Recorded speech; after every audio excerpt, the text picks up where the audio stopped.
Bonjour et bienvenue à ce cinquième cours sur le travail et l'énergie, vidéo 36. Nous allons étudier l'énergie mécanique suivi d'un exercice corrigé. Commençons par définir l'énergie mécanique. L'énergie mécanique d'un point matériel à un instant donné est égale à la somme de l'énergie cinétique et de l'énergie potentielle. C'est-à-dire EM égale EC plus EP. EC est une fonction de la vitesse, par contre EP est une fonction de ses coordonnées, quel que soit le repère utilisé. Deux exemples, l'énergie potentielle d'un système en mouvement, par exemple une particule suspendue à un ressort, EM égale 1 demi de mv carré plus 1 demi de kx au carré. Dans le cas de la chute libre, la seule force qui intervient ici c'est le poids. Donc EM égale 1 demi de mv carré plus l'énergie potentielle de pesanteur qui est égale à mgz comme nous l'avons détaillé. Principe de la conservation de l'énergie mécanique. Dans le champ de force conservatrice, et nous sommes toujours dans le cadre des forces conservatrices ou dérivant d'un potentiel, l'énergie mécanique se conserve au cours du temps, c'est-à-dire qu'elle ne varie pas. EM égale EC plus EP, c'est toujours égal à la même constante. Donc il n'y a pas de variation de l'énergie mécanique. Delta EM égale 0. Ça veut dire que la variation de l'énergie cinétique plus la variation de l'énergie potentielle est égale à 0. S'il n'y a pas de variation EM, cela ne veut pas dire qu'il n'y a pas de variation sur l'énergie cinétique et sur l'énergie potentielle. Il y a des variations, mais les deux variations sont égales, bien sûr. Ce que perd le système en énergie cinétique, il le gagne en énergie potentielle et vice-versa. Donc la variation de l'énergie cinétique est égale à moins la variation de l'énergie potentielle. En d'autres termes, si le système est isolé mécaniquement, l'énergie mécanique est conservée. Dans le cas de la présence de frottement, la variation de l'énergie mécanique est égale à la somme des travaux des forces de frottement. On note ça par cette formule mathématique. La variation de l'énergie mécanique est égale à la somme de tous les travaux de toutes les forces de frottement. Cas d'une particule dans un champ de force élastique, soit un système mécanique isolé composé d'un corps de masse M associé à un ressort de masse négligeable de constante de raideur K et de longueur à vide L0.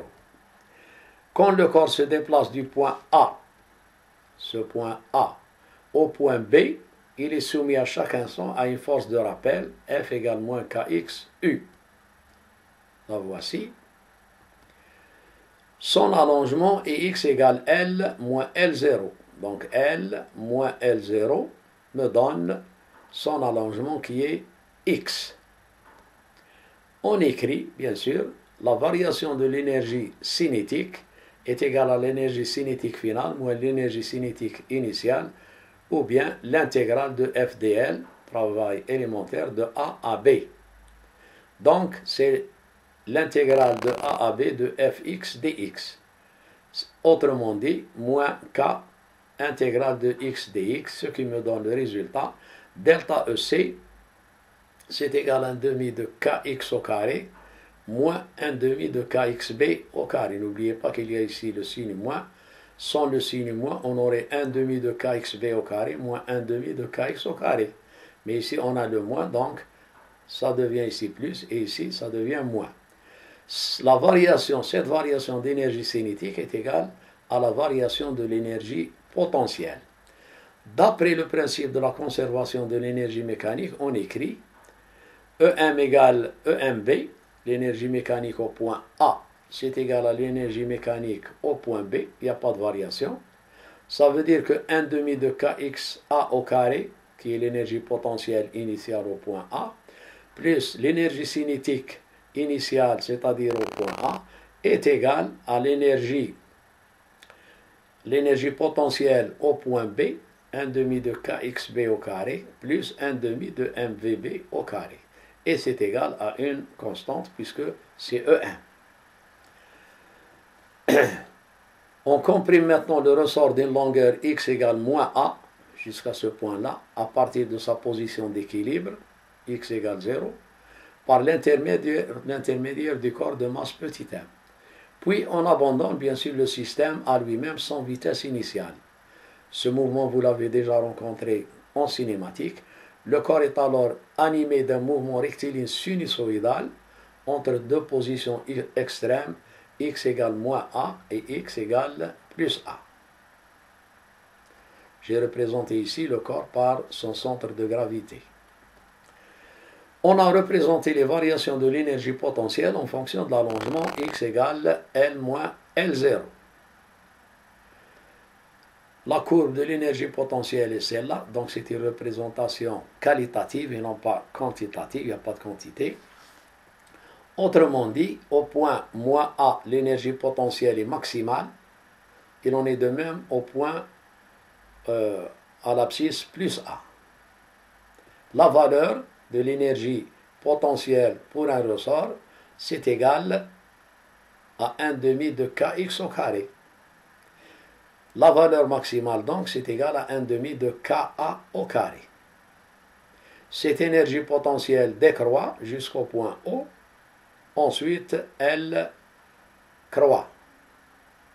Donc, ici, l'énergie potentielle est maximale. Il en est de même quand ce point x égale moins a. Elle s'annule au point O. On a représenté sur la même figure, en trait discontinu, les variations de l'énergie cinétique. Nous savons d'après, si on suit le mouvement de M, que la particule M ou le corps M passe par l'origine avec une vitesse maximale, mais lorsqu'il arrive à x égale moins a, il doit faire demi-tour, donc sa vitesse s'annule. C'est pour ça que l'énergie cinétique est égale à 0. Maintenant, il rebrousse chemin, il passe par O. En arrivant à x plus a, sa vitesse s'annule. Par contre, son énergie potentielle est maximale. Donc l'énergie cinétique au point x plus a est égale à 0. Au point x égale moins a, c'est égal à 0. Mais en passant par l'origine, son énergie cinétique est maximale parce que sa vitesse est maximale. Que peut-on déduire de ça? On a à chaque instant l'énergie cinétique plus l'énergie potentielle, c'est égal à une constante 1/2 de Ka au carré. C'est-à-dire, pour un allongement x, si je prends EP qui est ici, et je prends EC, la somme de ces deux énergies est égale à une constante, puisque EP, on la retrouve ici. C'est pour ça qu'on dit qu'il y a conservation de l'énergie mécanique, pour bien sûr un système isolé. À chaque instant, on a la somme des deux énergies qui est égale à 1/2 de Ka au carré. Ce que perd le système sous forme d'énergie potentielle, il le gagne sous forme d'énergie cinétique et vice-versa. Un petit exercice, une petite boule de masse m égale 1 g est abandonnée avec une vitesse initiale VA égale 0 d'un point A situé à l'intérieur d'une sphère creuse de rayon R égale 1,25 m. Elle arrive au point B avec une vitesse grand V B égale 4 mètres par seconde. Schéma. Prouvez que cette boule est soumise à une force de frottement et estimez le travail de cette force. On prend G égale 10 mètres par seconde. Donc, vous avez l'énoncé en arabe. Donc, si je regarde bien ce schéma-là, la boule part de ce point A avec une vitesse initiale 0. Donc ici, l'énergie cinétique est égale à 0. Elle descend vers le point B, plus elle descend vers le point B, plus son énergie sa vitesse augmente, ça veut dire son énergie cinétique augmente. Mais d'où vient cette énergie cinétique qui initialement était nulle? C'est la transformation. Au point A, il y a une énergie potentielle au plan de référence qui passe par B. Donc, c'est mg fois la hauteur. Donc, l'énergie potentielle qui est égale à mgh, h ici c'est égal à R, cette énergie potentielle initiale va se transformer petit à petit en énergie cinétique. Lorsque la boule arrive au point B, puisqu'ici on prend ce plan comme plan de référence pour l'énergie potentielle, il n'y a plus d'énergie potentielle. Donc la boule va continuer son chemin vers le haut, mais en perdant de vitesse. Perdre la vitesse, ça veut dire perdre l'énergie cinétique.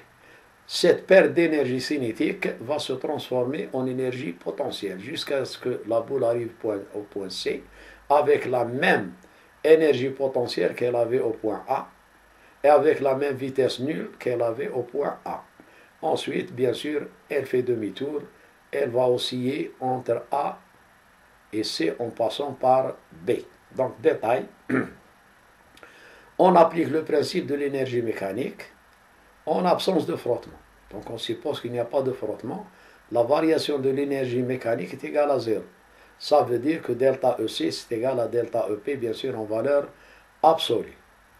1 demi de mVb carré moins 1 demi de mVa carré, ça c'est la variation de l'énergie cinétique, c'est égal à mgr, l'énergie potentielle initiale moins l'énergie potentielle finale au point B, ce qui est égal à 0. En égalisant, bien sûr, on tire Vb, c'est égal à racine de 2gr.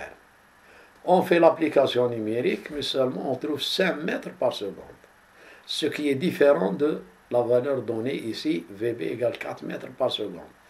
Parce que ça c'est théorique, mais pratiquement la boule arrive au point B avec une vitesse de 4 mètres par seconde. 4 mètres par seconde, ça veut dire quoi? La vitesse calculée Vb est plus grande que la vitesse donnée Vb. Cela prouve bien l'existence de frottement. S'il n'y avait pas de frottement, on aurait la vitesse qui est donnée ici, on l'aurait retrouvée ici. Donc Vb est supérieur à grand Vb, c'est-à-dire que la vitesse théorique est plus grande que la vitesse réelle. Il y a des frottements. Quelle est la valeur de ces frottements? On applique cette formule-là, delta EM égale la somme des forces de frottement. Donc, 1 demi de mVb au carré moins mgr, ça c'est la somme de l'énergie cinétique et de l'énergie potentielle. La somme de ces variations est égale au travail des forces de frottement. Donc, ce qu'on nous demande, estimer le travail de cette force de frottement. Donc, ce travail de force de frottement est égal à la variation de l'énergie mécanique, qui est égal à 1 demi de mVb carré, moins mgr, c'est-à-dire moins 4,5 10 puissance moins 3 joules, avec un signe moins, ce qui prouve que le travail est résistant. Ça veut dire que la force est une force résistante, ça ne peut être que la force de frottement. Un deuxième exercice, une particule se déplace depuis l'origine O jusqu'au point A défini par R égale moins 3 ux plus 4 uy plus 16 uz sous l'action de la force F égale moins 7 ux plus 6 uy. Calculer, petit a, le travail effectué. Est-il nécessaire de spécifier le chemin suivi par la particule? Justifier. La puissance moyenne s'il faut 0,6 secondes pour aller d'un endroit à un autre. Petit c, la variation de l'énergie cinétique, sachant que la masse de la particule est 1 kg. Petit d, la vitesse finale si on considère la vitesse initiale nulle. Et petit e, la différence d'énergie potentielle entre les deux points. Que remarquez-vous? Déterminer l'énergie potentielle au point B définie par R' égale 7ux plus 16uy moins 42uz. Vous avez à côté l'énoncé en arabe et on passe directement au corrigé. Remarquons d'abord que la force est constante, puisque vous avez moins 7ux plus 6y. Ça ne dépend ni de x, ni de y, ni de z. Le travail effectué est donc le travail élémentaire dw égale fdr. Ça veut dire qu'on doit intégrer pour obtenir le travail total. L'intégrale de la somme de fx dx plus fy dy plus fz dz, sachant que le dernier terme ici est nul, puisqu'il n'y a pas, il n'y en a pas en fonction de uz, f est uniquement en fonction de x et de y. Donc, si j'intègre f dx, c'est-à-dire moins 7 dx ça me donne moins 7x, et 6dy, ça me donne 6y. Donc je fais cette somme, sachant que x varie entre 0 et moins 3, et y entre 0 et 4.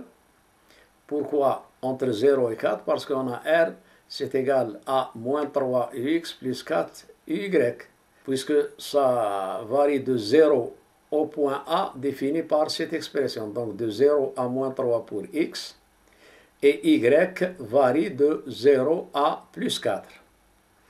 Une fois qu'on intègre, on obtient l'intégrale de moins 7dx plus l'intégrale de 6dy, c'est-à-dire 21 plus 24, ce qui me donne le travail total est égal à 45 joules. Puisque la force est constante, il n'est pas nécessaire de spécifier le chemin. La puissance moyenne, on sait que la puissance moyenne est le rapport entre le travail et le temps. Donc P moyenne, c'est 45 divisé par 0,6, ce qui nous donne 75 watts. Pour calculer la variation de l'énergie cinétique, appliquons le théorème de l'énergie cinétique, c'est-à-dire la variation de l'énergie cinétique est égale à la somme des travaux. Autrement dit, delta EC, c'est égal à 45 joules. Petit d, en considérant la vitesse initiale nulle, la vitesse finale est donc la variation de l'énergie cinétique, c'est-à-dire l'énergie cinétique finale moins l'énergie cinétique initiale, c'est égal à delta EC, et de là on tire V, c'est égal à la racine carrée de 2 delta EC sur M, autrement dit, application numérique, V égale 9,48 mètres par seconde. Petit e, la variation de l'énergie potentielle n'est autre que le travail fourni avec un signe négatif, c'est-à-dire que delta EP, c'est égal à moins le travail. C'est égal à moins 45 joules. D'après les résultats obtenus, on remarque que delta EP, c'est égal à moins delta EC. On explique cela comme suit. La particule quitte l'origine sans vitesse initiale, c'est-à-dire qu'elle n'avait initialement aucune énergie cinétique, mais par contre, elle possédait une énergie potentielle. En arrivant au point A avec la vitesse calculée précédemment, elle a acquis donc une énergie cinétique exactement égale à l'énergie potentielle qui a été totalement dépensée. Au point A, l'énergie potentielle est nulle. Calculons le travail fourni par la force lors de son déplacement de A à B. Comme nous l'avons fait au début, donc on intègre Fx plus Fy, seulement ici, x varie entre moins 3 et 7, et y varie entre 4 et 16. Là, revenez à l'expression du vecteur de position, vous y trouverez ces valeurs-là. Donc, l'intégrale moins 7 dx de moins 3 à 7 plus l'intégrale de 6 dy de 4 à 16, ce qui nous donne le travail entre A et B fourni pour aller de A à B de 44 joules. On peut calculer à présent l'énergie potentielle EP au point B, EPA moins EPB, l'énergie potentielle initiale moins l'énergie potentielle finale, c'est égal à moins travail AB, c'est-à-dire que EP égale 44 joules. Remarquez qu'on a la même valeur ici. Et voilà, c'est tout pour ce petit cours. Je vous donne rendez-vous au 6e cours, vidéo numéro 37, où nous allons voir l'oscillateur harmonique simple, collision de particules, et nous terminerons par des exercices corrigés. N'oubliez pas de vous abonner à cette chaîne si ces cours vous intéressent. À bientôt et bon courage.